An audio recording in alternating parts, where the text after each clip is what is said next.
We're excited for day 2. I am Marissa Miller again. My pronouns are she and they for the purpose of this call. I am the new Executive Director of Trans Solutions Research and Resource Center. For some of us, it's a form of income that is available if you have a criminal background, right? Usually, if you start engaging in sex work, because of criminalization of sex work, you're gonna end up with a criminal background, right? And then it's hard to move into other jobs because when you have a background check, that may come up, right? This is now not just my life, but having a life that I'm carrying. And so now this anxiety, so many things, and you're playing these games, like it was so hard. So making sure that, I'm not gonna stand there. And I think with going back to your question, it's hard. Like trans masculine community is very small, and especially trans masculine men of color. And when you talk about a man's trans masculine man, especially a trans man of color that's with child, there's so many stigmas around that. So we're very tight knit. So it's a thing where, when one is with child, we're all with child. When one is going through it, we're all going through it. We have conversations. We have checkups. There's so many.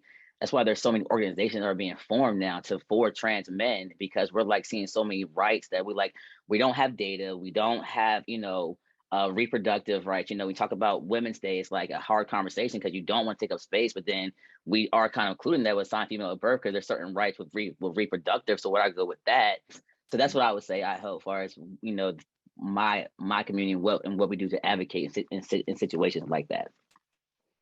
Thank you so much for that. That's so important to remember the diversity of experience too. I think your example not only showed how you are supporting each other, but how, it's a community. Struggle with the concept of gender variance until you get it past your heterosexualist thinking. Thank you, Ms. Reverend Spencer. I like how you cut me off, Sean. Let me just say, I like how you cut me off. I'm gonna hire you just for that. Well, there's two main things actually that I was shocked about. One, because it hit close to home. Trans attracted men not knowing resources where to get HIV services and care. A sibling of mine not knowing, he was like, I had to save $400 to get an HIV test. And I was like, what do you mean? And he's in San Francisco. He's a fisherman in San Francisco.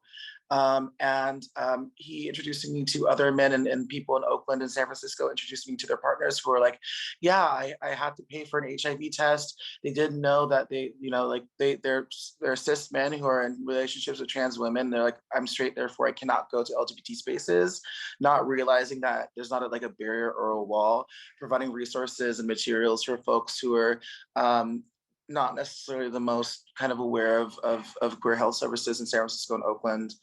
I really think that you provided so much information to this group of providers who will take this and be able to provide better care for your brothers and sisters coming behind you. So I really appreciate you sharing, appreciate your time.